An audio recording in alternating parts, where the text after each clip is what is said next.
नमस्कार दोस्तों। तो आज हम लोग देखेंगे लेक्चर नंबर 8 के अंतर्गत धर्म सुधार आंदोलन, राष्ट्रीय राजतंत्र का उद्भव किस प्रकार से होगा और इसमें सबसे इम्पोर्टेंट किस प्रकार से 30 वर्षीय युद्ध जो लगभग 30 सालों तक यहाँ पे खींचा जाएगा और वेस्टफेलिया की संधि के द्वारा इसको यहाँ पे दैंड किया जाएगा, ख़त्म किया जाएगा। और आगे चल के अब देखेंगे कि किस प्रकार से जो पवित्र रोमन साम्राज्य था अब उसकी शक्ति हमेशा के लिए धीरे धीरे यहाँ पे कमज़ोर होती हुई नज़र आएगी। तो पूरी ही चीज़ों को हम लोग बेहतरीन तरीके से स्टडी करते हुए चलेंगे। और देखिए लेक्चर नंबर 8 है, इसका मतलब कि लेक्चर ऑलरेडी 7 तक यहाँ पे निकल चुका है। अगर आप इस टॉपिक को पीछे के टॉपिकों से अगर आप कोरिलेट करते हैं तो आपको बेहतर समझ में आएगा। इसीलिए आपसे रिक्वेस्ट है कि पीछे की चीज़ों को देखिए, एक लेक्चर को देख के आए, आपको बेहतर यहाँ पे समझ बनेगी। हर एक जो परिवर्तन को आप अच्छे तरीके से समझ पाएंगे। और ये पूरी की पूरी सीरीज़ देखिए हिस्ट्री ऑप्शनल को ध्यान में रख के किया जा रहा है। बिल्कुल ये यूपीएससी और स्टेट पीसीएस के पैटर्न को यहाँ पे बिल्कुल कंसेप्चुअलाइज वे में यहाँ पे आप लोगों को प्रोवाइड किया जा रहा है।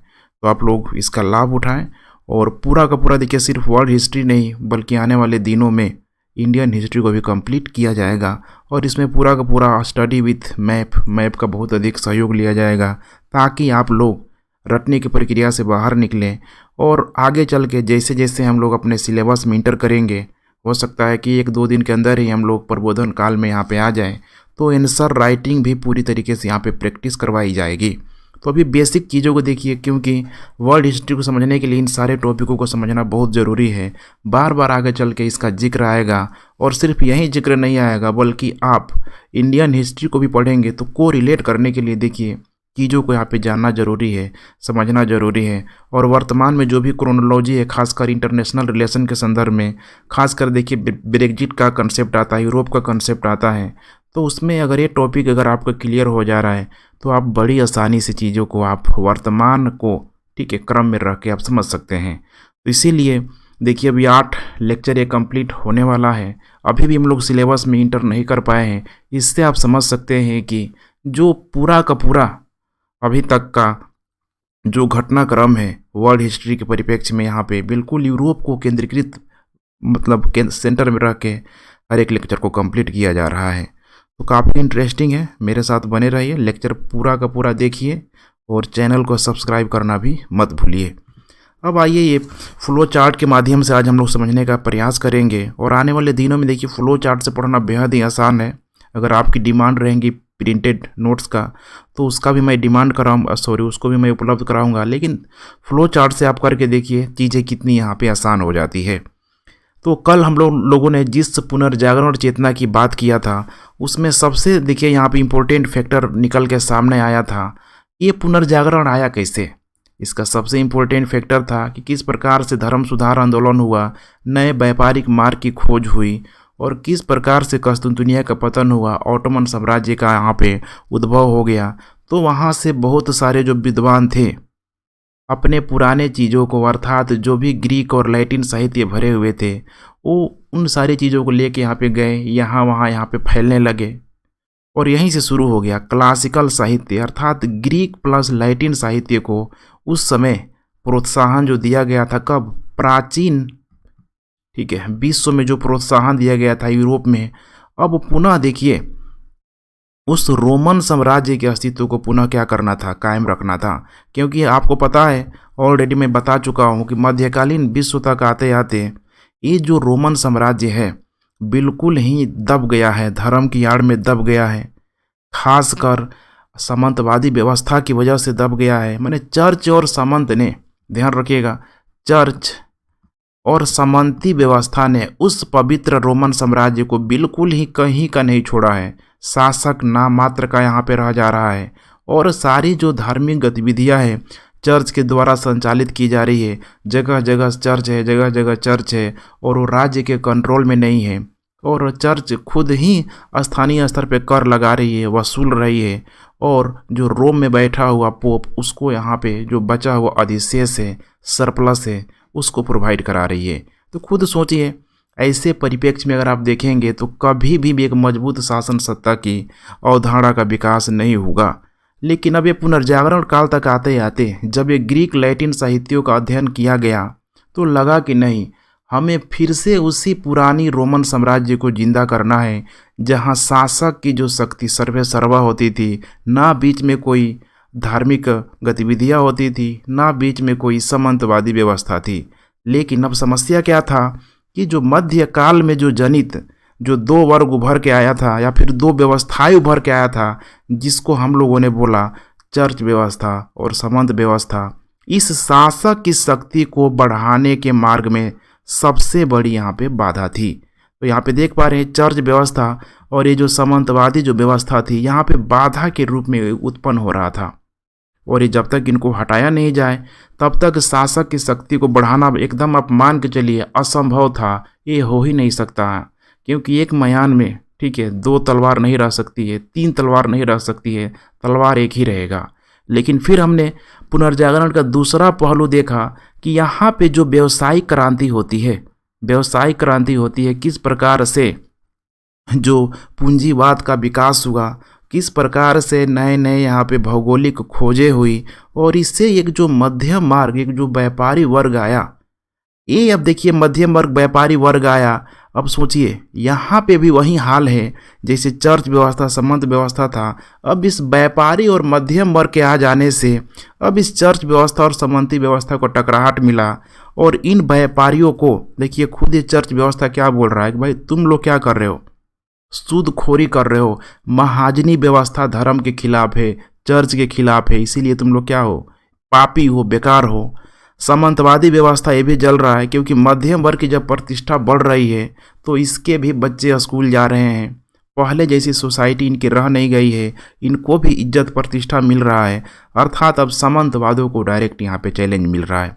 तब यही हो गया। अब समझने की कोशिश कीजिए कि यहाँ पे चर्च व्यवस्था सामंत व्यवस्था शासक की शक्ति में ये बाधा बन रहे हैं, और मध्य वर्ग के आगे बढ़ने में भी ये बाधा बन रहे हैं। इसका मतलब चाणक्य नीति आप लगा सकते हैं, ठीक है, दुश्मन का दुश्मन यहाँ पे क्या होगा, दोस्त हो जाएगा। दुश्मन का दुश्मन क्या हो जाएगा, यहाँ पे दोस्त हो जाएगा। इसीलिए यहाँ पे जो मध्य वर्ग होगा और यहाँ पे देखिए जो शासक होगा, ये एक दूसरे को क्या करेंगे, समर्थन करेंगे। और इस समर्थन का सबसे देखिए इम्पोर्टेंट जो आधार क्या था, हमने पढ़ लिया है ऑलरेडी कि पूरा का पूरा देखिए जो घटनाक्रम का आधार, पूरा का पूरा जो हिस्ट्री का जो घटनाक्रम का आधार है, वो सबसे इम्पोर्टेंट फैक्टर है इकोनॉमिक फैक्टर। आर्थिक आधार को अगर आप समझ जाएंगे तो यकीन मानिए आपको कभी भी रटने की जरूरत नहीं पड़ेगी। अब ये समय आ गया है कि अब इनके जेब में जो भी जा रहा है, चर्च व्यवस्था में जो भी ये कर लगा रहे हैं, जो भी व्यवस्था जा रहा है, इनको ख़त्म करना, सामंतवादी व्यवस्था को ख़त्म करना, और इसके लिए शासक की शक्ति को अगर बढ़ाना है तो ये मध्य वर्ग करेगा, क्योंकि मध्य वर्ग यहाँ व्यापार कर रहा है बहुत बड़ी मात्रा में। धीरे धीरे इसी मध्य वर्ग के द्वारा उपनिवेशों को बनाया जा रहा है, और आगे चल के आप देखेंगे तो फ्रांस, पुर्तगाल, स्पेन जैसे शासकों के द्वारा उपनिवेश बनाने में इस मिडिल क्लास को समर्थन दिया जा रहा है, मदद दिया जा रहा है, सपोर्ट दिया जा रहा है। क्यों दिया जा रहा है, सोचिए, ताकि टैक्स अधिक से अधिक कलेक्ट कर पाएगा शासक। जब टैक्स उसके पास अधिक जाएगा तो स्वाभाविक है कि अब इसके पास जो रिसोर्सेज होगा, जो आर्थिक संसाधन होगा, वो क्या हो जाएगा, बढ़ने लगेगा। और आर्थिक संसाधन ही परिवर्तन का सबसे मुख्य कारण है। यही आर्थिक संसाधन देखिए समाज में वर्गीय जो एक तरीके से एक नए वर्ग का जो एक तरीके से जनरेट करता है, पैदा करता है, फिर एक तरीके से समाज में एक मध्यम वर्ग का पूरी तरीके से विकास होगा। मध्यम वर्ग आएगा तो स्वाभाविक सी बात है कि पुराने लोग क्या होंगे, मतलब जो भी यहाँ पे सामंतवादी व्यवस्था है धीरे धीरे डैमेज होगी, उनके हितों को नुकसान पहुँचेगा। अब इनकी नई सोच, ठीक है, नई चीज़ें, नई, ठीक है, क्रांतिकारी अवधारणा में परिवर्तन हो जाएगा और एक नया समाज का विकास होगा। अब उस नए समाज में राजनीति का अवधारणा भी क्या होगी, बिल्कुल डिफरेंट होगी। अर्थात ये सारा फैक्टर क्या हो रहा है, इकोनॉमिक फैक्टर को ही ध्यान में रख के हम लोग स्टडी कर रहे हैं। देखिए अब यही व्यवस्था है, अब शुरू हो गया। शासक की शक्ति को बढ़ाना है, मध्य वर्ग की शक्ति को बढ़ाना है। दोनों यहाँ पे ध्यान रखिएगा, इस पुनर्जागरण के काल में दोनों मिल जाएंगे और एक दूसरे का सहयोग करते नजर आएंगे, क्योंकि इस पुनर्जागरण का जो मध्य वर्ग का जो विकास हुआ, इसकी बैसाखी शासक ही होता है। लेकिन आगे देखेंगे प्रबोधन काल तक आते आते, इनलाइटमेंट तक आते आते देखेंगे कि अब ये जो मध्य वर्ग है धीरे धीरे धीरे शासक पे भारी पड़ने लगेगा। अभी तो राजतंत्र को सपोर्ट करेगा, लेकिन इनलाइटमेंट अर्थात प्रबोधन काल तक आते आते अब ये शासक की शक्ति को सीमित करना चाहेगा, संवैधानिक राजतंत्र की मांग करेगा, संविधान की मांग करेगा और एक समय के बाद से बोलेगा कि संविधान ही ठीक है, राजतंत्र को हटा दो, गायब करो। अर्थात अब धीरे धीरे प्रजातंत्र आने लगेगा।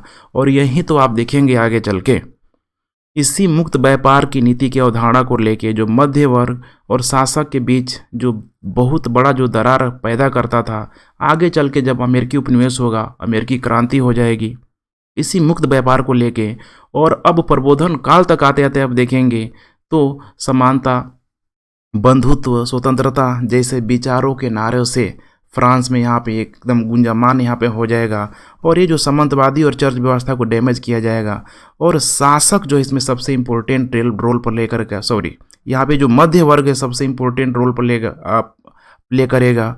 और यही जो मध्य वर्ग देखिए, चर्च व्यवस्था, सामंतवादी व्यवस्था को खून के आंसू रुला देगा, शासक को भी नहीं छोड़ेगा और पुनः फ्रांस में संवैधानिक राजतंत्र आ जाएगा। लेकिन वो संवैधानिक राजतंत्र भी नहीं चलेगा, कुछ ही दिनों बाद शासक को भी हटा दिया जाएगा। इसका मतलब वहाँ गणतंत्र आ जाएगा। गणतंत्र फेल होगा, उससे नेपोलियन को फ़ायदा मिलेगा, नेपोलियन को यहाँ पे बेनिफिट मिलेगा। और धीरे धीरे नेपोलियन सिर्फ फ्रांस में न रह के बल्कि पूरे यूरोप को अपने मुट्ठी में करने का सपना देखता है और कंट्रोल करने में लग जाता है। और पुनः शक्ति संतुलन के माध्यम से आगे चल के ब्रिटेन के द्वारा उसको पराजित भी किया जाता है। तो देखिए पूरा का पूरा ये जो मैं बताने की कोशिश कर रहा हूँ कुछ नहीं है। वर्ल्ड हिस्ट्री में आपका एक ही चीज़ काम करेगा, कॉन्सेप्ट। एग्जाम में इतने सारे पॉइंट फैक्टर हो जाएंगे और जिस तरीके से आज के समय में क्वेश्चन का जो नेचर है इसी तरह की स्टडी की मांग करता है कि चीज़ों को आप को रिलेट कर पा रहे हैं कि नहीं, जोड़ पा रहे हैं कि नहीं। अदरवाइज अगर आप रटने तक सीमित रह गए तो यकीन मानिए आप उस 3 घंटे की एग्ज़ाम में आप फाइट कर ही नहीं पाएंगे, कहीं आप टिक ही नहीं पाएंगे। इसीलिए इस तरह का ठीक है, थोड़ा मस्तिष्क को डेवलप कीजिए और यकीन मानिए शुरू से देखिए आपका डेवलप हो जाएगा, क्योंकि आने वाले दिनों में हम लोग इसी तरह का स्टडी करने वाले हैं। तो अब आइए हम लोग बात करते हैं चर्च व्यवस्था और सामंतवाद को टक्कर देने में सबसे जो इम्पोर्टेंट रोल प्ले करेगा यहाँ पे धार्मिक सुधार आंदोलन। और इस धार्मिक सुधार आंदोलन में एक चीज़ और आपको समझना होगा कि देखिए सामंतवाद है, चर्च व्यवस्था है, यहाँ पे मध्य वर्ग के दुश्मन है, शासक के दुश्मन है। लेकिन ये दोनों अपने आप में एक सबसे बड़ी इनकी कमजोरी होती है कि एक दूसरे को अब सपोर्ट करते हुए नजर आएंगे, एक दूसरे को सपोर्ट ये करते नहीं नजर आएंगे। और इनकी ये सबसे बड़ी क्या होती है, कमी होती है। क्योंकि सामंतवाद की जो भूमि है धीरे धीरे मध्य वर्ग में बढ़ती जाती है और चर्च व्यवस्था के जो उपजाऊपन जो भूमि है इसको लगता है कि भाई अब इस भूमि को हम क्या कर सकते हैं, ले सकते हैं। चर्च व्यवस्था इसको देगा, कभी भी नहीं देगा। तो दोनों में क्या होगा देखेंगे आगे चल के कि टकराहट होगा। यहाँ पे ये लोग अगर ये दोस्त बन जाते तो कुछ मामला ठीक हो जाता, लेकिन ऐसा नहीं होता है। तो अब बिल्कुल मेरे साथ बने रहिए आगे के, ठीक है, कुछ समय तक आपको बिल्कुल क्रिस्टल क्लियर हो जाएगा। सबसे पहले हम लोग बात करते हैं धर्म सुधार आंदोलन। अब इस धर्म सुधार आंदोलन को फ्लो चार्ट के माध्यम से देखिए। सबसे पहले बात करेंगे हम लोग मार्टिन लूथर की भूमिका, बहुत ही इंपॉर्टेंट रोल प्ले करेगा। अभी तक अगर आप लोगों ने मार्टिन लूथर की भूमिका को लेके अगर आपने जाना होगा कि धर्म सुधार आंदोलन का ये समर्थन होता है, बिल्कुल होता है, प्रोटेस्टेंटवादी होता है। लेकिन उसके पीछे के फैक्टर को आज जब आप समझेंगे कि किस प्रकार से एक धार्मिक कारण राजनीतिक आर्थिक कारण का ये रूप ले लेता है। और इस मार्टिन लूथर को समर्थन करने वाले और कोई नहीं है बल्कि प्रोटेस्टेंटवादी शासक है, यूरोप के लोग हैं। और ये मार्टिन लूथर कोई नहीं बल्कि एक पादरी होता है। सोचिए एक पादरी होके अगर ये धर्म सुधार आंदोलन कर रहा है, क्रिश्चियनिटी पादरी होके कर रहा है, तो कुछ ना कुछ तो लोचा है यहाँ पे, आपको समझ में आ जाएगा अभी। दूसरा फैक्टर यही है धार्मिक कारक, आर्थिक कारक और उसके बाद से राजनीतिक कारक। ठीक है, तो चलिए बारी बारी से देखते हैं। यहाँ पे पहले समझने की कोशिश करते हैं धर्म सुधार आंदोलन क्या है। तो देखिए धर्म सुधार आंदोलन को लेके बहुत लोगों का जो मानसिकता है सिर्फ और सिर्फ प्रोटेस्टेंटवादी आंदोलन तक सीमित हो जाता है, लेकिन ऐसा नहीं है। क्योंकि जो उस समय जो कैथोलिक धर्म था, समझने की कोशिश कीजिए, इस कैथोलिक धर्म में भी ये हवा उठ रहा था कि नहीं भाई हमें अपने धर्म को क्या करना है, सुधारना है। अर्थात कैथोलिक धर्म में सुधार को क्या किया जा रहा था, बढ़ावा दिया जा रहा था। और ये कोशिश किया जा रहा था कि कोई हम पे कंट्रोल ना कर ले। तो इनका भी ये मामला बढ़ रहा था आगे।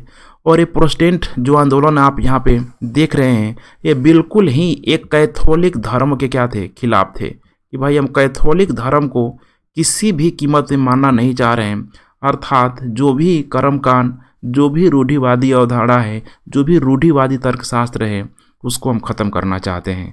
ये सबसे बड़ा क्या था, ये फैक्टर था। अब इसी में जो अगला नाम है मार्टिन लूथर। देखिए मार्टिन लूथर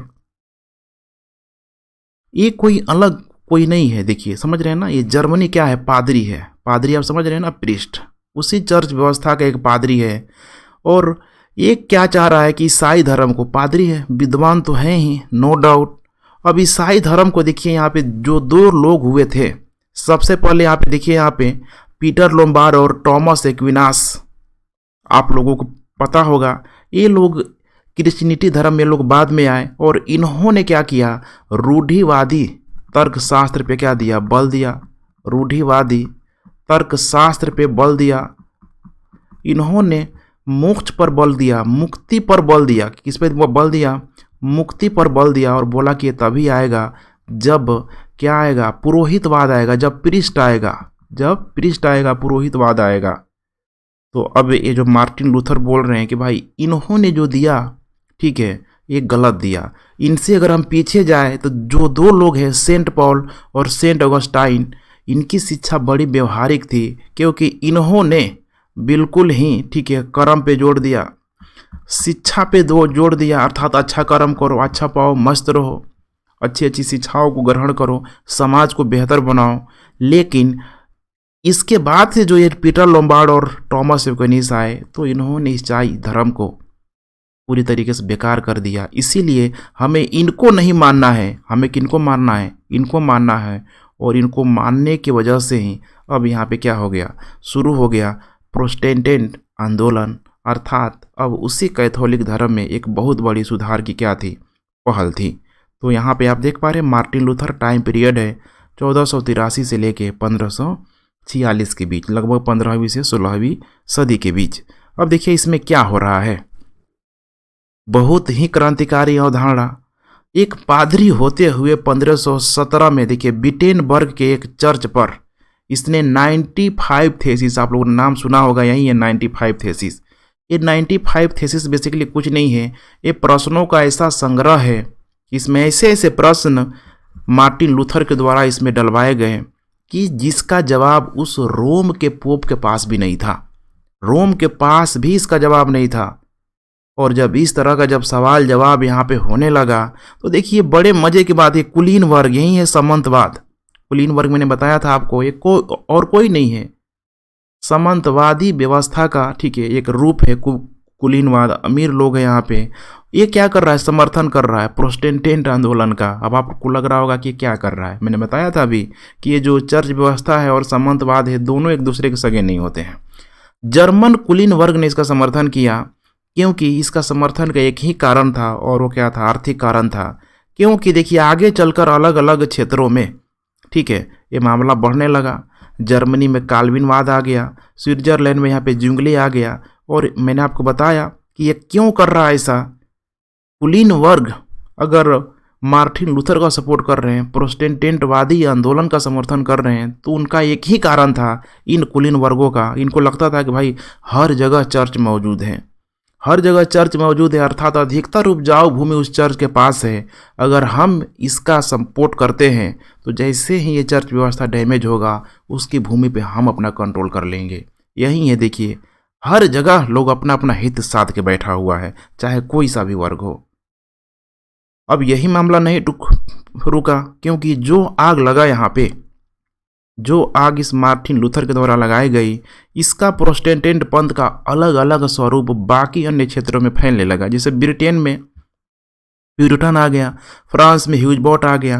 ब्रिटेन तो मतलब पूछिए मत, ब्रिटेन ही अलग ही। देखिए ब्रिटेन की जो भौगोलिक अवस्थिति है, इंग्लिश चैनल के माध्यम से आपको मैप, ठीक है, आइडिया अगर थोड़ा भी होगा तो इंग्लिश चैनल के माध्यम से ब्रिटेन यूरोप के देशों से अलग हो जाता है।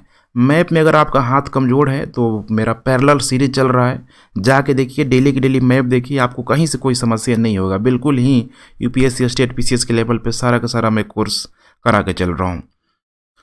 तो इंग्लिश चैनल के माध्यम से उसको क्या किया गया, ठीक है, जो इंग्लैंड की जो भौगोलिक अवस्थिति है सेपरेट कर दिया गया। अब वहाँ पे देखिए जो इंग्लैंड है, जो ब्रिटेन है, पूरा का पूरा, मैंने विश्व में 2 ऐसे कंट्रियों को मैं नाम रखूँगा, आपको लगेगा कि वाकई में क्या चीज़ थे।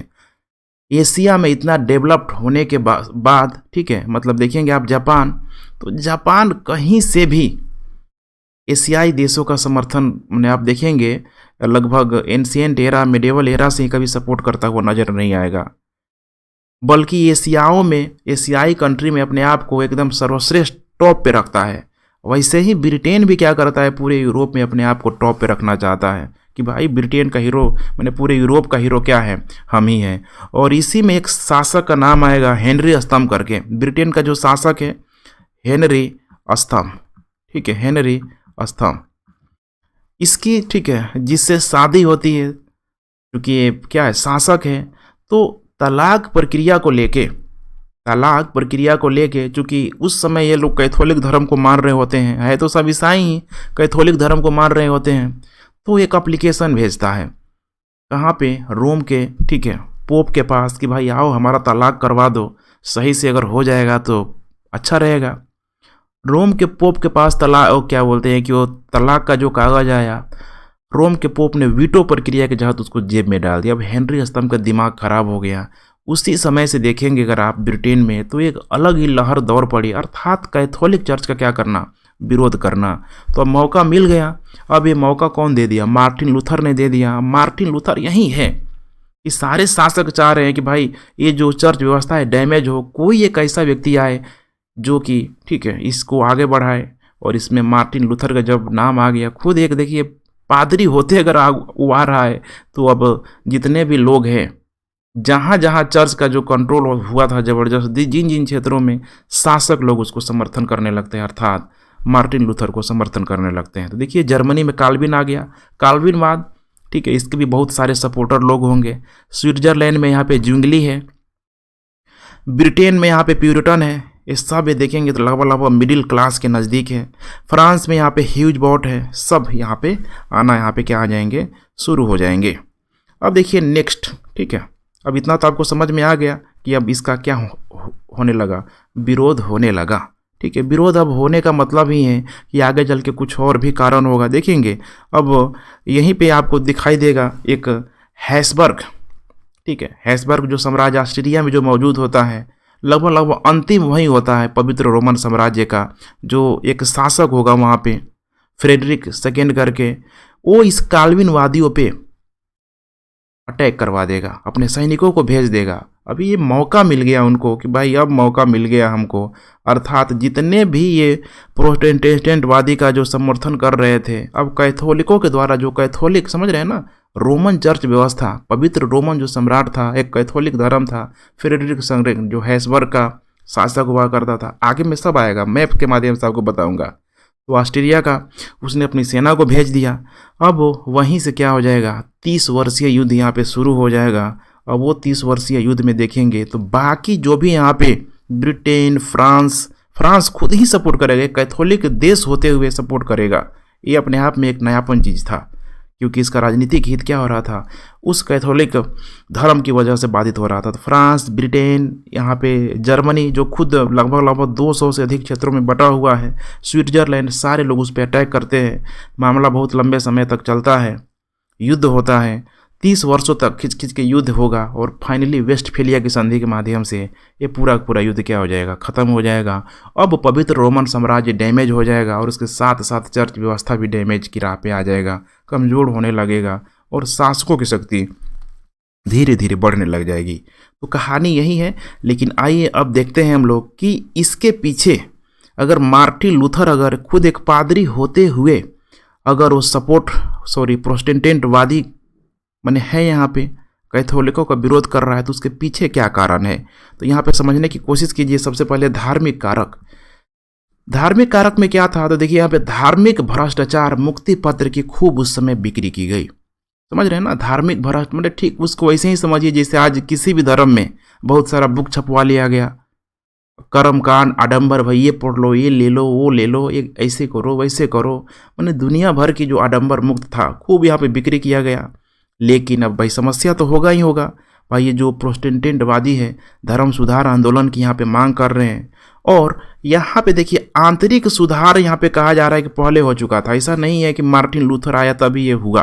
आंतरिक सुधार पहले ही आरंभ हो चुका था। खुद आप शुरू में पढ़ चुके हैं कि कैथोलिक धर्म में भी शुरू से ही माने एक जो सुधार की सुगबुगाहट आने लगी, लेकिन एक ऐसा कैटलिस्ट की ज़रूरत थी जो इसको एक क्रांतिकारी तौर पे क्या कर दे, परिवर्तन कर दे। और यही है कहा जा रहा है कि फिर जब शुरुआत हो ही गया था सुधार की, तो मार्टिन लूथर को आने की ज़रूरत क्यों पड़ी। क्वेश्चन ऐसा ही ठीक है, टर्निंग पॉइंट यहाँ पे घुमा के पूछ देगा। फिर मार्टिन लूथर को विद्रोह करने की ज़रूरत क्यों पड़ी, जहाँ ऑलरेडी सुधार हो रहा है, जहाँ ऑलरेडी जिस संस्था में अगर सुधार हो रहा है तो फिर उसमें भाई किसी को हस्तक्षेप करने की ज़रूरत क्या है। मीन्स यहाँ पे उसको भी कुछ न कुछ, अर्थात उसको भी कुछ न कुछ यहाँ पे ठीक है लाभ मिल रहा है, अर्थात उसको भी कोई न कोई लोग यहाँ पे सपोर्ट कर रहे हैं। इसका मतलब दो कारण है, राजनीतिक कारक और यहाँ पे है आर्थिक कारक। अब आइए समझने का प्रयास करते हैं ये राजनीतिक कारक क्या है और दूसरा आर्थिक कारक क्या है। तो देखिए आर्थिक कारक सबसे पहले तो भाई वो जर्मनी का था। तो जर्मनी में देखिए जो कुलीन वर्ग थे, मैंने बताया था कि जैसे ही मध्य वर्ग का विकास होना शुरू हो गया तो कुलीन वर्ग की स्थिति क्या हो गई, समाज में धीरे धीरे गिरने लग गई। इनकी आर्थिक दशा खराब होते चली गई, इनकी जगह एक मध्य वर्ग स्टेबलाइज होता जा रहा था। इसीलिए अब इनकी निगाह था कि भाई क्यों ना चर्च की जो उपजाऊ भूमि है, अगर इस पर हम लोग कंट्रोल कर लेते हैं तो हमारी पुनः इकोनॉमिकल स्थिति, कृषि व्यवस्था हमारी अच्छी हो जाएगी, और हमारी आर्थिक स्थिति जब अच्छी हो जाएगी तो सामाजिक प्रतिष्ठा भी बनी रहेगी। इसीलिए देखिए यहाँ पे इन लोगों के द्वारा मार्टिन लूथर को यहाँ पे समर्थन दे दिया गया, अर्थात जर्मन कुलीनों के द्वारा। दूसरा है रोमन कैथोलिक धर्म, खुद जो देखिए एक मुनाफाखोरी और महाजनी व्यवस्था से चल रहा था, समझ रहे ना, सॉरी, रोमन कैथोलिक धर्म ने खुद मुनाफाखोरी और महाजनी व्यवस्था का क्या किया, आलोचना किया। अब ये करने वाला कौन लोग है, तो मिडिल क्लास है, मिडिल क्लास। क्योंकि जब एक पूंजीपति वर्ग का विकास हुआ तो पूंजीवादी कॉन्सेप्ट आने का मतलब ही यहाँ पे बेनिफिट, फायदा, मुनाफा, और इसका विरोध कौन करने लगा, रोमन कैथोलिक धर्म ने बोला कि भाई इसीलिए तुम लोग जन्म जात क्या हो, पापी लोग हो। अब ये मध्य वर्ग तो और इतना पाप कर रहा है कि भाई इसको कहाँ नरक में भी इसको जगह नहीं मिलेगा। महाजनी व्यवस्था को उसने क्या किया, चोट किया कि भाई ये इंटरेस्ट में, माने ये हराम की कमाई है। सोचिए खुद मजा मार रहा है, सब अपना कर्म नहीं देख रहा है कि हम कैसे कर रहे हैं। मैंने बहुत ही मैंने देखेंगे ना इस बारे में, जब पढ़ेंगे तो अधिकतर जो इस धर्म को जो मानने वाले जो भी यहाँ पे पादरी होते हैं, अधिकतर अलग अलग क्षेत्रों में मैंने गुप्त विवाह, गुप्त मतलब क्या बोलते हैं कि नाजायज संबंध, और खुद दूसरे को क्या कर रहे हैं, ज्ञान बांटने में लगे रहे हैं। एक बहुत बड़ी समस्या है। दूसरों को ज्ञान बांटने से पहले उस ज्ञान को अपने आप में अप्लाई कीजिए, तब जाके बेहतर होगा। अब यही मिडिल क्लास से इसका संपर्क क्या हो गया, शुरू हो गया, आलोचना करने लगा। अब भाई क्या होगा, प्रोटेस्टेंट ने क्या कर दिया, इसका समर्थन कर दिया। प्रोटेस्टेंट ने क्या कर दिया, इसका समर्थन कर दिया। अर्थात अब ये जो प्रोटेस्टेंटवादी है मिडिल वर्ग को समर्थन कर रहा है, और मिडिल वर्ग इस प्रोटेस्टेंट आंदोलन को समर्थन कर रहा है। अब यहाँ पे भी मिडिल वर्ग का क्या बन गया, दोस्त बन गया। तो ये भी एक इकोनॉमिक फैक्टर है। दूसरा फैक्टर है यहाँ पे देखिए समाज शास्त्री मैक्स वेबर। देखिए जो भी सोशियोलॉजिस्ट हुए हैं ना, ये काफ़ी ही समाज में आमूल चूक परिवर्तन का कारण बनते हैं। इसने उस समय एक पुस्तक लिख दिया जिसका नाम ही था प्रोटेस्टेंटवाद, और इस प्रोटेस्टेंटवाद के जरिए इसने पूरा का पूरा मिडिल वर्ग को एकदम सपोर्ट कर दिया, और बोला कि यही जो प्रोटेस्टेंटवाद है यूरोप में पूंजीवाद को क्या किया है, बढ़ावा दिया है। और यूरोप में पूंजीवाद को बढ़ावा देने वाला और कोई नहीं था, बल्कि वही व्यवसायिक क्रांति थी, वही मध्य वर्ग का उदय था। क्योंकि उस समय तक मुद्रा का विकास होने लगा, क्योंकि एक समय था जब अंतर्राष्ट्रीय मुद्रा के रूप में सिर्फ गोल्ड ही यहाँ पे मतलब उपयोग किया जाता था। उसमें कॉन्सेप्ट था देखिए गोल्ड, ग्लोरी और गॉड का।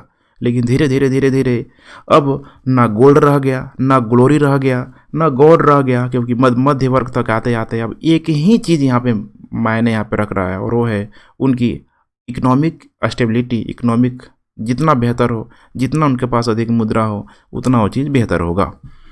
दूसरा है यहाँ पे क्षेत्रीय चर्च। इससे भी लोग काफ़ी अच्छा खासा नाराज थे, ठीक है। कारण क्या था, देखिए क्षेत्रीय चर्च। अब सोचिए आज जैसे सुप्रीम कोर्ट हर एक राज्यों में डिस्ट्रिक्ट कोर्ट है, हर एक राज्य के अंतर्गत यहाँ पे समझ रहे हैं ना, मैंने सुप्रीम कोर्ट के अंदर हाई कोर्ट है, हाई कोर्ट के अंदर में हर एक जिला में डिस्ट्रिक्ट कोर्ट, सेशन कोर्ट, ठीक है। इस तरह की जब कोर्ट मौजूद है, उसी प्रकार उस समय जो चर्च व्यवस्था थी पूरे यूरोप में, उसका हेड होता था रोम में, रोम का पोप होता था। और अब बड़े बड़े शहरों से लेकर छोटे छोटे एक ग्रामीण क्षेत्र तक हर जगह क्या लगा था, क्षेत्रीय चर्च बन चुका था। और ये क्षेत्रीय चर्च को जन्मजात इनका अधिकार क्या बन गया था, धार्मिक कर लगाना। क्या लगाते थे, धार्मिक कर लगाते थे और अपनी ज़रूरतों को पूरा करते थे। धार्मिक कर लगाया कहाँ पे, तो जहाँ पे चर्च होता था अस्थाई, ठीक है, जो भी यहाँ पे अस्थाई जनता थी, माने जिन क्षेत्रों में, वहाँ पे ये लोग कर वसूलते थे, अपनी ज़रूरतों को पूरा करते थे। और बचा हुआ राशि जो बच जाता था, ये लोग अपने, ठीक है, मतलब शहंशाह को अर्थात रोम को हस्तांतरित कर देते थे। अब इससे क्या होने लगा, धन की निकासी होने लगा। अब लोग समझ रहे हैं, मिडिल क्लास आ गया, बोल रहे भाई ये देखो, यहाँ से पैसा हम लोग इसे दे रहे हैं, इस चर्च को दे रहे हैं, और ये पैसा कहाँ भेज दे रहा है, रोम में भेज दे रहा है। सोचिए, अगर कोई फ्रांस के कोना में है, स्विट्जरलैंड के कोना में है, पोलैंड के कोई कोना में है, वहाँ से पैसा निकल के सब कहाँ आ रहा है, तो रोम में आ रहा है। यही समस्या थी, क्योंकि उस समय ये जो नेशनलिज्म का जो भाव था धीरे धीरे लोगों में आने लगा था। अब इतना आसान नहीं था लोगों को बेवकूफ़ कर बनाना, तो स्वाभाविक है कि अब इसके खिलाफ लोग होंगे ही होंगे। और इसमें फिर से मिडिल वर्ग बहुत अच्छा रोल प्ले करेगा और शासक उसको सपोर्ट करता हुआ नजर आएगा। अब यहाँ पे राजनीतिक फैक्टर को भी आप देख लीजिए, राजनीतिक कारक क्या है। देखिए, हर दृष्टिकोण से आपका जो दिमाग है ना, देखिए 360 डिग्री से घूमना चाहिए। वर्ल्ड हिस्ट्री पढ़ते समय तो बिल्कुल ही घूमना चाहिए, अदरवाइज आप रटने बैठ जाएंगे और फेल हो जाएंगे। इसीलिए जब मोटी मोटी जो बुक होती है, बहुत ठीक है, स्टूडेंट का मैसेज आ रहा है कि सर कौन बुक फॉलो करे। अभी आपसे एक ही रिक्वेस्ट है, ठीक है, अभी मेरे लेक्चर को बस देखिए, इससे आप कंप्लीट कर लीजिए। यकीन मानिए, बाद में दुनिया को कोई भी बुक का अगर स्टडी करेंगे, आपको एकदम चीज़ें बिल्कुल क्रिस्टल क्लियर आपको हो जाएगी। तो अभी आप लोग बस लेक्चर को देखिए, ध्यान से देखिए और इसको नोट्स बनाने की कोशिश कीजिए, और इसे इतना करके आइए, फिर अगला लेक्चर देखिए। कहीं से आपको कोई चीज़ करने की ज़रूरत नहीं है। अब बात करते हैं हम लोग यहाँ पे राजनीतिक फैक्टर को लेके, राजनीतिक कारक को लेके, ठीक है। जब आप लेक्चर, ठीक है, थोड़ा जब पढ़ लेंगे तो एक समय बाद जब मुझे लगेगा तो मैं कुछ आपको बुक का, ठीक है, रेफरेंस दे दूंगा, लेकिन अभी नहीं। अभी प्लीज़, ठीक है, आप लोग इस पर कॉन्सेंट्रेट कीजिए। अब राजनीतिक कारक क्या है, सामंतवाद का यहाँ पे पतन होने लगा। सामंतवाद का पतन होने के कारण शुरू से मैं बताते आ रहा हूँ, व्यवसायिक क्रांति, भौगोलिक खोजें हैं, धर्म युद्ध है, इसके बाद से मध्य वर्ग का उदय होना सामंतवाद का पतन का कारण बनने लगा, और राष्ट्रीय राजतंत्र का उद्भव होने लगा। क्योंकि अब एक दुश्मन धीरे धीरे इसका क्या हो रहा है, डैमेज हो रहा है, जो इस राष्ट्रीय राजतंत्र को बढ़ने नहीं दे रहा। क्योंकि शासक की जब तक शक्ति नहीं बढ़ेगी, वो राजतंत्र का विकास कैसे कर पाएगा। हो भी जाएगा तो नाम मात्र का, जिससे कि एक समय हुआ करता था पवित्र रोमन साम्राज्य, जो बिल्कुल ही धर्म की जड़ से बंधा हुआ था। लेकिन इस राष्ट्रीय राजतंत्र का जो उद्भव हो रहा था, इसमें जो बाधा पैदा कर रहा था, क्षेत्रीय चर्च कर रहा था। क्योंकि ये जो क्षेत्रीय चर्च, देखिए वही बातें हैं, राज्य के अधीन न मानकर, ये शासक के अंडर में ना होके रोम के अधीन होते थे। ठीक वैसे आज का जो सेशन कोर्ट है राज्यों का, डिस्ट्रिक्ट का, ठीक है, तो वो अब राज्य के फेवर में काम नहीं करेगा, वो काम करेगा अपने डिस्ट्रिक्ट कोर्ट, हाई कोर्ट और सुप्रीम कोर्ट के फेवर में ही। जो भी सुप्रीम कोर्ट उसको देगी फैसला, उसको मानना पड़ेगा, सब लागू करना पड़ेगा। तो कुछ मामला ऐसे ही हो गया उसके बाद भी, ठीक है। तो रोम के अधीन था। और यूरोप के जो भी यहाँ पे महत्वाकांक्षी शासक हुए, इसको ध्यान से आप देखिए, यूरोप के जो भी महत्वाकांक्षी जो शासक हुए, अब इनको तो समस्या आएगा ही आएगा। इन्होंने बोला कि अब मौका मिल गया है भाई, इसको डैमेज करना है, तो जो भी प्रोटेस्टेंट आंदोलन कर रहा है उसको समर्थन दो। अर्थात प्रोटेस्टेंट आंदोलन को अगर समर्थन देंगे तो चर्च व्यवस्था डैमेज होगा और धीरे धीरे हमारी शक्ति बढ़ जाएगी, अर्थात राष्ट्रीय राज्य का उद्भव होगा और हम स्वायत्त तरीके से अपने क्षेत्रों में शासन कर पाएंगे। तो ये भी एक राजनीतिक फैक्टर है। उम्मीद है इतना आप लोगों को समझ में आ गया होगा। अब आइए बात करते हैं हम लोग राष्ट्रीय राजतंत्र का उद्भव किस प्रकार से हुआ। अब उद्भव तो होना ही था, लेकिन देखिए ऐसा बोला गया कि सामंतवाद के कब्र से शक्तिशाली राजतंत्र का क्या हुआ, उदय हुआ। अर्थात ये सामंतवाद अब धीरे धीरे क्या हो गया, डैमेज हो गया, एकदम इसका सामंतवाद का धीरे धीरे पतन होने लगेगा और कुछ लोग बच भी जाएंगे तो शासक के बिल्कुल चाटुकार बन के रह जाएंगे। शासक जो बोलेगा इनकी बात को क्या करेगा, करना पड़ेगा, मानना पड़ेगा। लेकिन फ्रांस में देखेंगे आगे चल के लुई 15-16 के समय आप देखेंगे कि चूंकि शासक अयोग्य हो जाएगा, लुई 13-14 काफ़ी बेहतरीन शासक होगा, सामंतों को नचा नचा के सब फेंक देगा, मार देगा।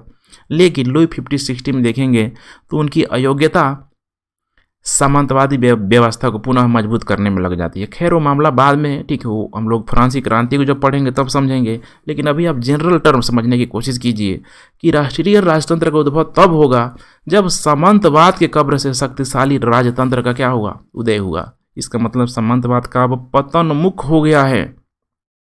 इसी क्रम में आप देखेंगे तो ब्रिटेन में ट्यूडर वंश आ गया, फ्रांस में बुर्बो वंश आ गया, ऑस्ट्रिया में हैसबर्ग जो वंश आ गया। ये वही हैसबर्ग वंश है जो पवित्र रोमन सम्राट के पद को क्या करता था, सुशोभित करता था, अर्थात चर्च व्यवस्था को सपोर्ट करता था। अर्थात चर्च व्यवस्था ने सामंतवादी व्यवस्था को डैमेज कर दिया। ये भी एक कारण है। इसीलिए देखिए चर्च व्यवस्था और सामंत दोनों ही एक दूसरे के सगे नहीं होते हैं।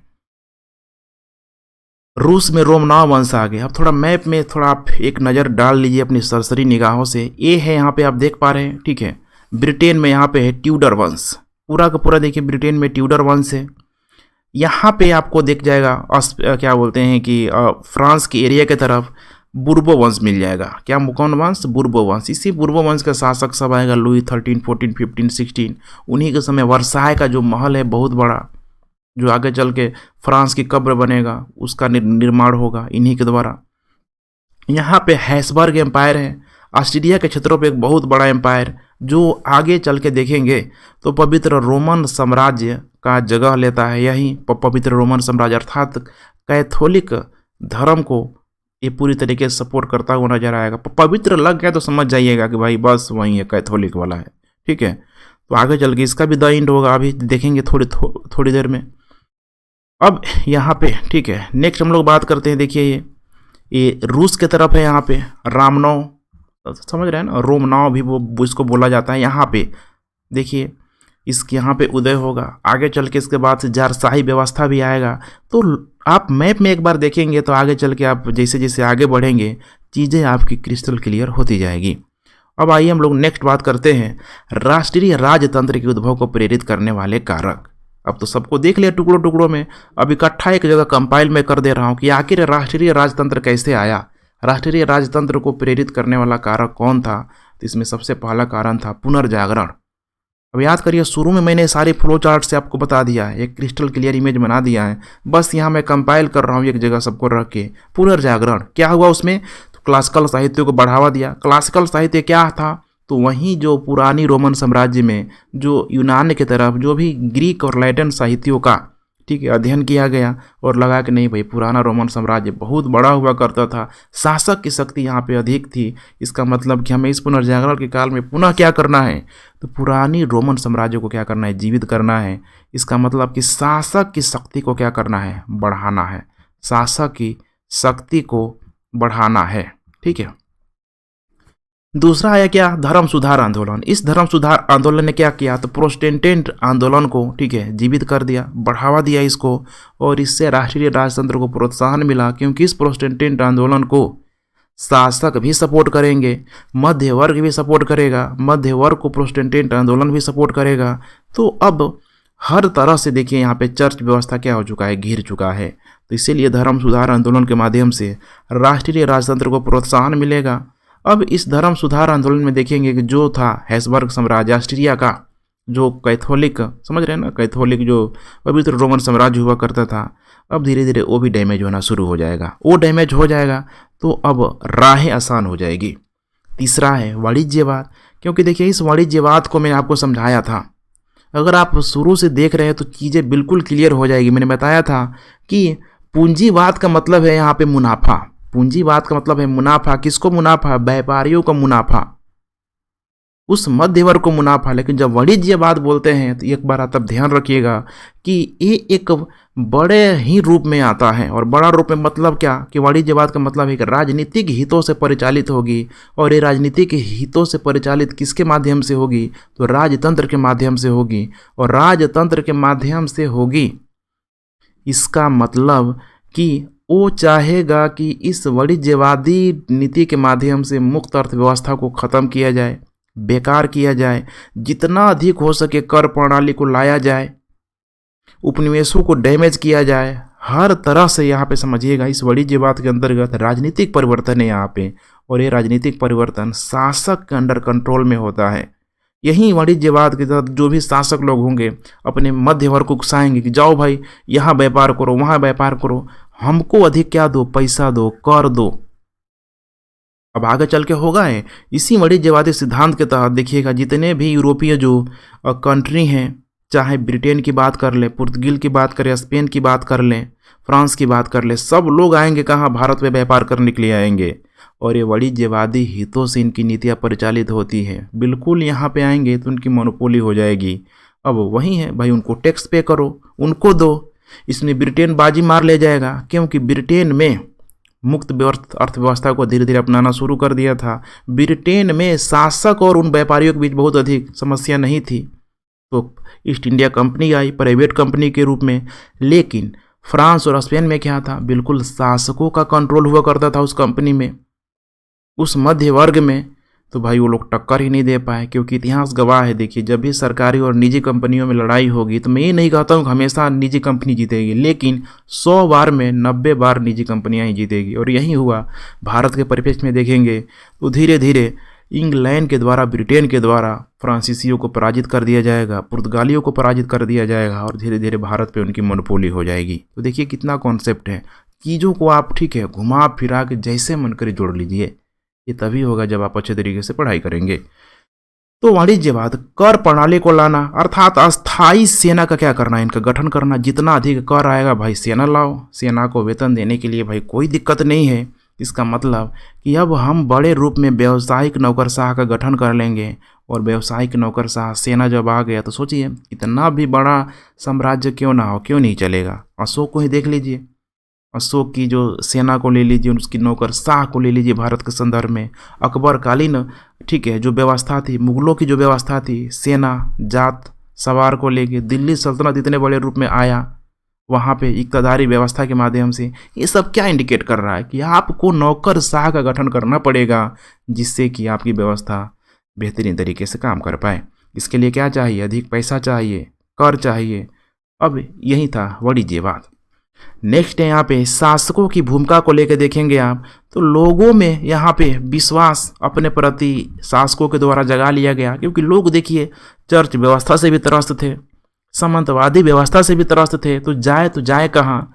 और इस लोग में जो निम्न क्लास के लोग थे, निम्न क्लास का जो पूरी तरीके से देखेंगे कि ये मध्य वर्ग जो होता है ना, बड़ी ही मतलब महत्वाकांक्षी होता है, अपने लिए निम्न वर्ग को हमेशा ही गड्ढा में डाल देगा।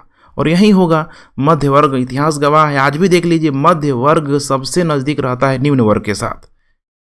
मध्य वर्ग क्या करेगा? उसको अपने अकॉर्डिंग राजनीतिक गतिविधियों में शामिल करेगा, उनका यूज करेगा। यूज एंड थ्रू का पॉलिसी है। जैसे ही काम खत्म मध्य वर्ग को लगा अब जाओ भाई तुम भाड़ में जाओ, अब हम तुमको कोई मतलब नहीं। यहाँ पे भी वही होगा। मध्य वर्ग के माध्यम से शासकों की जो भूमिका है धीरे धीरे लोगों में धीरे धीरे लगा कि नहीं, अब यही शासक हमारा ठीक है भवसागर पार कराएगा। उसके बाद रही खसी विचारधारा, विचारकों की भूमिका। इस विचारक में आपको अधिकतर विचारक आपको मिडिल वर्ग मिल जाएगा, मध्य वर्ग मिल जाएगा। इसमें होब्स हैं, निरंकुश राजतंत्र पे बल देगा। देखिएंगे होब्स ठीक है, ये वहाँ पे सामंतीकरण की प्रक्रिया से, चर्च व्यवस्था से ये जो ब्रिटेन में गुजरा हुआ था, इसका लाइफ ही समझिए, समझ रहे हैं ना। मतलब ये जब ये बोला जाता है कि जब अभी अपनी माँ की ठीक है कोख में था तभी ही मैंने इतना प्रताड़ित किया गया कि बाद में पैदा होते हुए उस प्रताड़ना को ये मतलब सहज नहीं रह पाता था। सोचता था, डर जाता था कि भाई अभी भी कोई हमको आएगा सामंतवादी व्यवस्था के तहत इतना डैमेज कर दिया जाएगा। तो बोलता है कि नहीं भाई देखो, अगर राजतंत्र अगर अच्छा होता, मजबूत होता तो हमारे साथ ऐसा नहीं होता। भय में इसका सबसे था भय कि भाई हम भय के साथ आज भी जी रहे हैं, हमको आज भी डर लगता है ये था निरंकुश राजतंत्र का समर्थक कि भाई अगर उस समय राजतंत्र मजबूत होता तो ये हमको भय के साथ जीवन जीने के मौका नहीं मिलता। तो ध्यान रखिएगा, पुनर्जागरण के समय की बातें हैं, निरंकुश राजतंत्र को फोकस दिया जा रहा है। जॉन लॉक है यहाँ पे, ये बोलेगा संवैधानिक राजतंत्र लाओ। संवैधानिक राजतंत्र समझ रहे हैं ना, मतलब राजतंत्र की शक्ति बिल्कुल ही निरंकुश ना हो जाए तो संविधान के माध्यम से लाए। ये नहीं राजा बोले इसे फांसी में लटका दो, चोरी किया है इसका हाथ काट दो। इसका मतलब कि जुल्म के हिसाब से क्या हो, कुछ न कुछ सजाए तय हो, जैसे आज भारत का संविधान है, सोचिए। ठीक है, इसी प्रकार का जॉन लॉक। रूसो आएगा, प्रजातंत्र का समर्थन होगा। देखेंगे रूसो ही एक अलग ही लेवल पे जाएगा, एकदम बिल्कुल ही मैंने होता है ना, मतलब एकदम क्या बोलते हैं कि मन को नहीं मारने वाला, मैंने जिधर मन कहे, मन बड़ा चंचल होता है, जैसे मन करे भाई वैसे करो, जिसमें तुमको खुशी मिले वो करो। रूसो का विचार ये है। तो आगे प्रबोधनकालीन सभ्य चिंतक है, धीरे धीरे सब आप इसके बारे में पढ़ेंगे।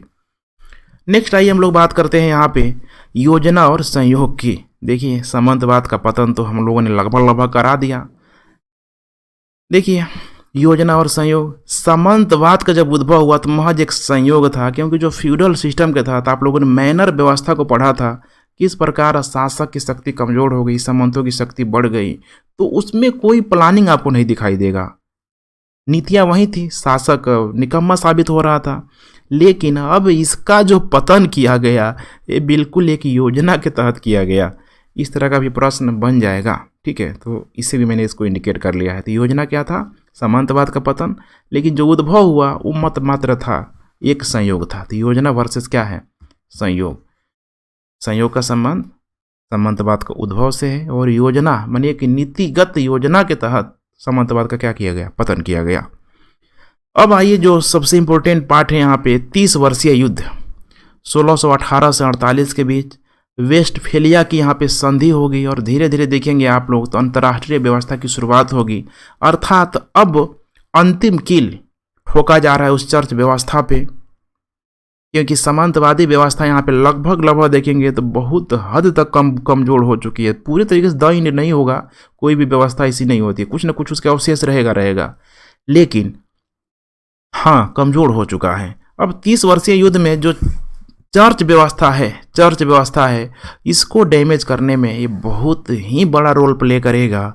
और वेस्टफेलिया की संधि के माध्यम से आप देखेंगे किस प्रकार से पवित्र रोमन साम्राज्य, जो कहीं न कहीं आप देखेंगे तो कैथोलिक धर्म का बहुत बड़ा संरक्षक के रूप में होता है, या फिर कैथोलिक धर्म का उस पर इफेक्ट पड़ता है, प्रभाव होता है, लेकिन अब ये भी खत्म हो जाएगा वेस्टफेलिया की संधि के माध्यम से।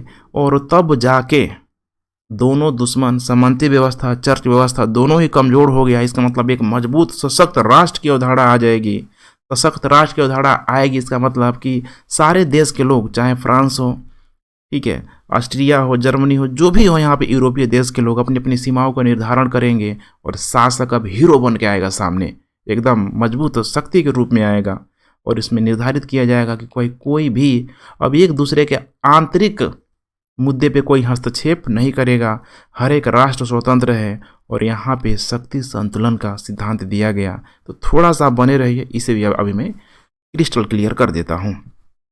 अब बात करते हैं हम लोग 30 वर्षीय युद्ध। तो मैंने आपको बताया हुआ था शुरू में कि 30 वर्षीय जो युद्ध है बिल्कुल ही धार्मिक मुद्दा था, लेकिन धार्मिक मुद्दा देखिए कैसे एक राजनीतिक मुद्दा का रूप ले लेता है, इससे आपको समझना पड़ेगा। तो देखिए ये शुरू हुआ था धार्मिक मुद्दे से आरंभ हुआ था, लेकिन धीरे धीरे गैर धार्मिक मुद्दों में प्रचलित यहाँ पे हो गया। क्यों प्रचलित हो गया, तो थोड़ा समझने की कोशिश कीजिए कि जो मार्टिन लूथर जो था, एक पादरी था जो प्रोटेस्टेंट आंदोलन का समर्थन कर रहा था, कैथोलिक धर्म में परिवर्तन की चाह रख रहा था। आगे चल के देखेंगे तो अलग अलग क्षेत्रों में जो काल्विनवाद लोग थे, जो जर्मनी में, अभी मैंने आपको थोड़ी देर बताया है कि काल्विनवाद, ध्यान रखिएगा, वो काल्विनवाद लोग भी प्रोटेस्टेंट आंदोलन का क्या करने लगे, समर्थन करने लगे।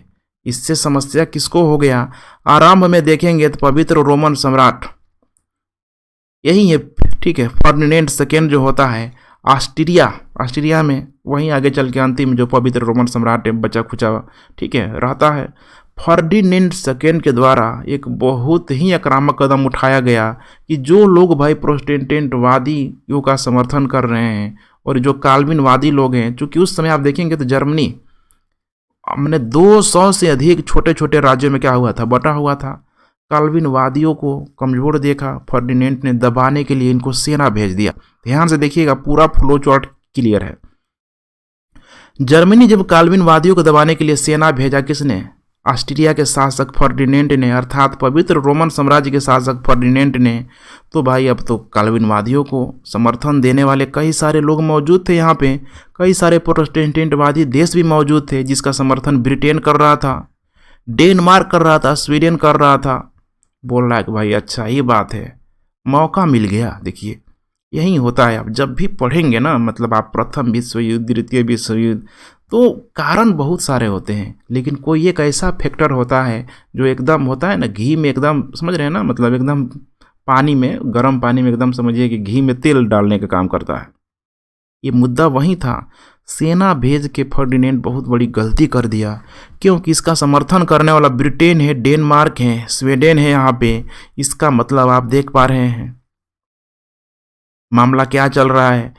रोमन कैथोलिक जो देश था, बड़ा दिलचस्प मामला होता है। एक फ्रांस है, फ्रांस शुरू से रोमन कैथोलिकों का समर्थन रहा है। ये पवित्र रोमन साम्राज्य को, चर्च व्यवस्था को सपोर्ट नहीं करता है, कैथोलिक धर्म को सपोर्ट नहीं करता है, क्योंकि इसको यहाँ पे राजनीतिक यथार्थवाद का प्रभाव पड़ गया है कि अगर हमको व्यापारिक हित लेना है, व्यापारिक लाभ लेना है, तो भाई हमें इससे दूर रहना पड़ेगा, अर्थात हमें प्रोटेस्टेंटों का समर्थन करना पड़ेगा। और यही हुआ, फ्रांस ने राजनीतिक यथार्थवादी का जब प्रभाव पड़ा, तो देखिए प्रोटेस्टेंटवादियों का फ्रांस ने क्या कर दिया, समर्थन कर दिया। अब सोचिए, एक दुश्मन, ठीक है, और कितने सारे दोस्त हैं, गिनिए आप, फ्रांस है, ब्रिटेन है, डेनमार्क है, स्वीडन है, जर्मनी है, 5-5 लोग मिलके, ठीक है, बेचारे फर्डिनेंड को क्या कर दिए, कमज़ोर कर दिए। मारे नहीं उसको, ठीक है, मारे नहीं, कमज़ोर कर दिए। अर्थात फर्डिनेंड की जो शक्ति थी, अर्थात जो पवित्र रोमन सम्राट की जो शक्ति थी, यहाँ पे क्या हो गई, कम हो गई।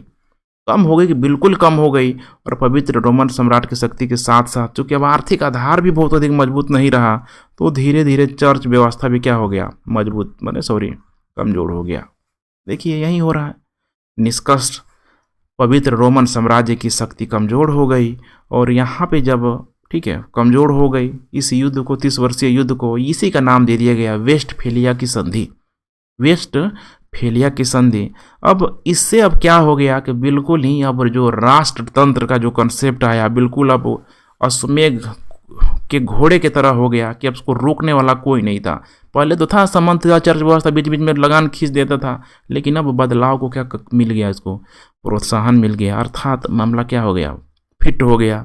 अब इसीलिए नेक्स्ट आप यहाँ पे देख पा रहे हैं वेस्टफेलिया संधि का महत्व कितने बार, ठीक है, पीछे से प्रश्नों को कोरिलेट करके पूछ लिया जाता है। तो वेस्टफेलिया संधि का महत्व क्या है, तो यूरोपीय राष्ट्र की भौगोलिक सीमा स्पष्ट कर दी गई कि भाई किस किस राज्य की कितनी कितनी सीमाएं हैं, स्पष्ट कर दो, तभी तो उसमें राष्ट्र का कॉन्सेप्ट आएगा, शासक आएगा, मजबूत शासक के रूप में यहाँ पे आएगा।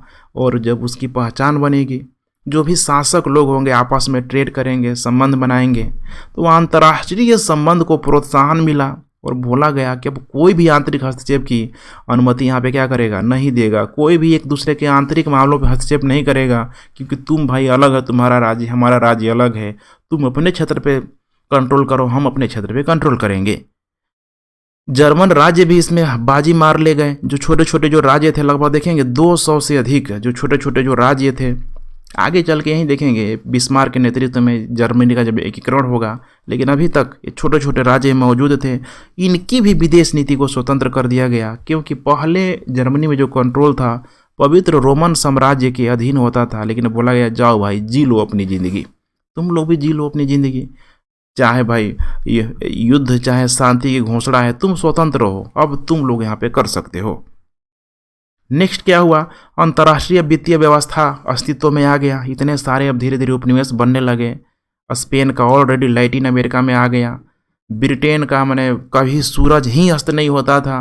फ्रांस का भी अच्छा खासा उपनिवेश बन गया। और आगे चल के जब इटली और जर्मनी का एकीकरण बन गया जब हो जाएगा, तो जर्मनी का शासक आएगा विलियम कैसर बोलेगा ब्रिटेन वालों से, भाई तुम्हारा सूर्य कभी अस्त नहीं होता तो थोड़ा सा उसमें हमको भी जगह दे न दो, अर्थात हमारा भी उपनिवेश बना दो। आगे चल के ठीक है राजनीतिक समीकरण ही पूरी तरीके से क्या हो जाएगा, बदलता हुआ आपको नजर आएगा, लेकिन उसको बदलने के लिए, उसको समझने के लिए आपको यहाँ रहना जरूरी है। अब आइए यहाँ पे बात करते हैं, पहले यूरोपीय देशों के परस्पर जो संबंध होते थे वो धर्म के आधार पे होते थे कि भाई कौन किस धर्म को मान रहा है, कैसे मान रहा है, किसके किसके ऊपर पोप का हाथ है, ये बड़ा मायने रखता था। लेकिन अब खत्म हो गया।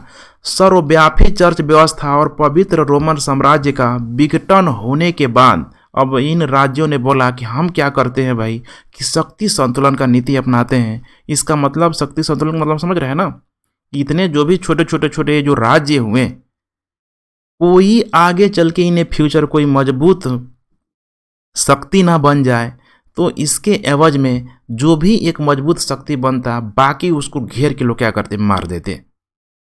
समझ रहे हैं, बिल्कुल अभिमन्यु की तरह। अब अभिमन्यु कितना, आप देखिए मतलब कई कई द्वारों को भाई वो तोड़ने वाला व्यक्ति था, ठीक है, काफ़ी आक्रामक मूड में था, लेकिन कैसे उसको क्या किया गया, घेर के मार लिया गया। तो वही यही है शक्ति संतुलन और कुछ नहीं यहाँ पे।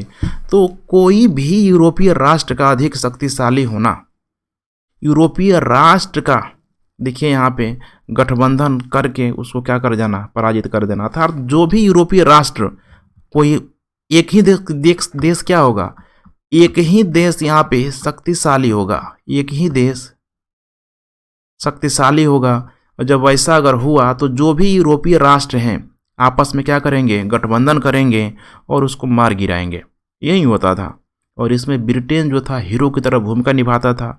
यही है, ब्रिटेन एक हमेशा ही देखिए अलग राग ही अलापता रहा। आज भी अगर ब्रेजिट का जो कॉन्सेप्ट है, ब्रिटेन निकल गया, तो जब आप पढ़ लेंगे यूरोपीय यूनियन तो आपको बिल्कुल ही आपको ब्रेजिट, ठीक है, आपको लग जाएगा कि भाई टूटना तो उसका तय ही था। तो थोड़ा सा पेशेंस रखिए, आने वाले दिनों में सब हम लोग कंप्लीट करने वाले हैं। सारा मतलब जो इंटरनेशनल रिलेशन हो गया, एक एक देश का जो मर्म है, यहाँ आपको इस वर्ल्ड हिस्ट्री में समझने के लिए मिल जाएगा। जैसे कि आगे उदाहरण में इसी शक्ति संतुलन का उपयोग करते हुए फ्रांसीसी शासक लुई XIV को, जो 17वीं शताब्दी में फ्रांस में आएगा, इसको डैमेज किया जाएगा। और आगे तो इससे भी बड़ा जो नेपोलियन, जो अपने आप को मैंने लोग बोलता है कि जूलियस सीजर बनना चाहता था, जूलियस सीजर की तरह आना चाहता था, फ्रांसीसी शासक नेपोलियन को, यही नेपोलियन बोनापार्ट, इसको भी सप्तवर्षीय देखेंगे, ठीक है, मतलब क्या बोलते हैं कि महाद्वीपीय व्यवस्था ने किस प्रकार से इसको डैमेज किया, और उस महाद्वीपीय व्यवस्था में ब्रिटेन बहुत बड़ा, ठीक है, रोल प्ले करेगा। तो कुल मिला के देखिए यही कहानी थी। पूरा हम लोगों ने कंप्लीट कर लिया। पुनर्जागरण के साथ साथ देखिए 14वीं से लेके 18वीं सदी तक की घटनाओं को हम लोगों ने कवर कर लिया। अब आपको बिल्कुल ही, अब आप एकदम तैयार हैं, ठीक है, आप अब सिलेबस में एंट्री मारने के लिए तैयार हैं। अर्थात अब कल से हम लोग शुरू कर देंगे इनलाइटमेंट, प्रबोधन काल हम लोग शुरू कर देंगे, जो आपका सिलेबस एकदम कल से क्या हो जाएगा, स्टार्ट हो जाएगा। तो अब कोई समस्या नहीं आएगी, सारा आपके पास एक से एक, ठीक है, जो भी आपके तुरीण में, ठीक है, हर प्रकार का तीर मौजूद है। जैसे जैसे सिचुएशन होगा उस प्रकार का तीर आपको, ठीक है, निकाल के पूरी तरीके से आप युद्ध कर सकते हैं, अच्छे तरीके से पढ़ाई कर सकते हैं। तो ठीक है फ्रेंड्स, आज का जो लेक्चर यही कंप्लीट होता है। उम्मीद है लेक्चर पसंद आ रहा होगा। Thanks for watching. पसंद आ रहा है तो देखिए लाइक शेयर सब्सक्राइब करते रहिए। इतना, ठीक है, मेरे ख्याल से काफ़ी इंपॉर्टेंट लेक्चर सारा का सारा आपको फ्री में प्रोवाइड कराया जा रहा है। तो आपका भी कुछ दायित्व है कि आप हमें मोटिवेट करते रहें, लाइक शेयर सब्सक्राइब के माध्यम से करते रहे, जितना अधिक हो सके शेयर करें। क्योंकि देखिए इस ऑप्शनल को कंप्लीट करने में आपको मार्केट में जाएंगे, कोचिंग संस्थानों में जाएंगे तो अच्छी खासी 40-50,000 आपको जनरली आज के समय में जो रेट है, ठीक है, देना ही पड़ेगा। अगर घर बैठे आप इतनी अच्छी तरीके से अगर आप पढ़ाई कर ले रहे हैं तो इसको शेयर कीजिए, अधिक से अधिक लोगों तक पहुँचाए, ताकि गांव में बैठे लोग भी, गांव में बैठे स्टूडेंट भी ऐसे कीमती लेक्चरों का, ठीक है, अच्छे तरीके से उपयोग कर पाए, वे भी बड़े बड़े लक्ष्यों की प्राप्ति आसानी से कर पाए। तो चलिए फ्रेंड्स, लेक्चर यहीं कंप्लीट करते हैं। कल मिलते हैं हम लोग प्रबोधन काल से, इनलाइटमेंट के टॉपिक से। बिल्कुल आपका सिलेबस अब स्मूथली रन करने लगेगा।